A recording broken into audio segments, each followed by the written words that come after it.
ഇന്നത്തെ രാവിലത്തെ ചായയുടെ കടിയാണ് കേട്ടോ ഇത്. എന്ന് വെച്ചാൽ നമ്മുടെ റേഷൻ കടയിലെ പുഴുങ്ങലരി ഉണ്ടല്ലോ, അത് വെച്ചിട്ട് പത്തൽ ഉണ്ടാക്കിയതാണ്.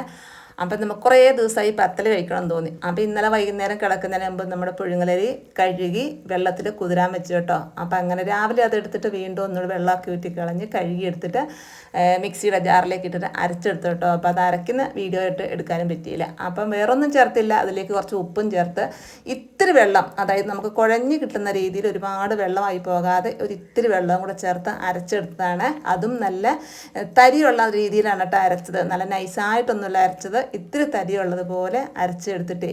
പിന്നെ നമ്മുടെ തേങ്ങയും ചെറിയ ഉള്ളിയും പിന്നെ മെയിനായിട്ട് ഞാൻ ചേർക്കുന്നത് പെരിഞ്ജീരകമാണ് കേട്ടോ. ചിലരാണ് ചെറിയ ജീരകം ചേർക്കും അല്ലേ, ഞാൻ പെരിഞ്ജീരകമാണ്, അതായത് വലിയ ജീരകമാണ് കേട്ടോ ചേർക്കുന്നത്. അതും ചേർത്തിട്ട് അത് ഒന്ന് ഒതുക്കിയെടുത്തു കേട്ടോ. ഒതുക്കിയെടുത്തിട്ട് പിന്നെ നമ്മൾ അരച്ച് വെച്ച അരിയിലേക്ക് എല്ലാം കൂടെ നല്ലതുപോലെ ഒന്ന് മിക്സാക്കി കുഴച്ചെടുത്തിട്ട് ഒരു 10 മിനിറ്റ് അവിടെ വെച്ചു. പിന്നെ അതൊക്കെ കഴിഞ്ഞ് നമ്മൾ എണ്ണയൊക്കെ ചൂടായി വന്നപ്പോഴത്തേക്കും ഞാനൊരു വാഴയിലയുടെ മുകളിലേക്ക്, അതായത് നമ്മൾ ഈ അരച്ച് വെച്ച അരി ചെറിയ ഉരുളയാക്കിയിട്ട് ഇലയുടെ മുകളിൽ വെച്ച് ചെറുതായിട്ടൊന്ന് നമ്മൾ കൈ കൊണ്ട് പ്രസ് ചെയ്ത് കൊടുക്കുമ്പോൾ നല്ല റൗണ്ടായിട്ട് കിട്ടുകയും ചെയ്യുന്നുണ്ട്. അങ്ങനെ നമ്മൾ എടുത്തിട്ടേ ചൂടായ എണ്ണയിലേക്ക് അങ്ങ് ഇട്ട് കൊടുത്താൽ നല്ല രീതിയിൽ നമ്മുടെ പത്തൽ നല്ല പൊങ്ങി വന്ന് നല്ല മുരുമുരന്നായി കിട്ടുകയും ചെയ്യും കേട്ടോ. അപ്പോൾ അധികം എണ്ണയൊന്നും കുടിക്കുന്നുമില്ല, അതുപോലെ എണ്ണ അധികം ചിലവാകുകയില്ല കേട്ടോ. നമ്മൾ പത്തൽ ചുട്ട് കഴിഞ്ഞാലും നമ്മൾ ഒഴിച്ച എണ്ണ അതേപോലെ ഉണ്ടാകുകയും ചെയ്യും, ഒട്ടും എണ്ണമയം ഉണ്ടാവില്ല. അപ്പം അങ്ങനെ നമുക്ക് ഈസി ആയിട്ടും നല്ല ടേസ്റ്റിൽ നമുക്ക് റേഷൻ കടയിൽ പുഴുങ്ങലരി വെച്ചിട്ട് ഇതുപോലെ നമുക്ക് പത്തൽ ചുട്ടെടുക്കാം കേട്ടോ.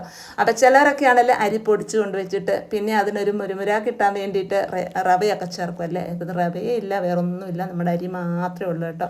അപ്പം അങ്ങനെ അത് നല്ല പോലെ എണ്ണയിൽ മൂത്ത് വരുമ്പോഴത്തേക്കുണ്ടല്ലോ, നമ്മുടെ പെരിഞ്ജീരകത്തിൻ്റെ ഉള്ളിയുടെ ഒക്കെ മൂത്ത ആ ഒരു സ്മെല്ലും കൂടി ആകുമ്പോഴത്തേക്കും എന്താ പറയുക, നല്ല സ്മെല്ലും നല്ല ടേസ്റ്റുമാണ്. അപ്പോൾ ഇതിന് നമുക്ക് ചൂടോടെ കഴിക്കാൻ കറിയൊന്നും ആവശ്യമില്ല കേട്ടോ.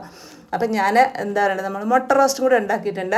അപ്പോൾ കറി ഇല്ലെങ്കിൽ ഇത് കഴിക്കാം കേട്ടോ. അപ്പം നമുക്ക് അത്യാവശ്യം നമുക്ക് കോഴിയൊക്കെ ഉള്ളതുണ്ട്, നല്ല നാടൻ മുട്ടയുണ്ട്. അപ്പം ഞാൻ ചെറിയൊരു മുട്ട റോസ്റ്റും ഉണ്ടാക്കി, നല്ല എണ്ണമയം ഒട്ടും ഇല്ലാത്ത നല്ല മുരുമുരാന്നുള്ള നമ്മുടെ പത്തലും ഉണ്ടാക്കി.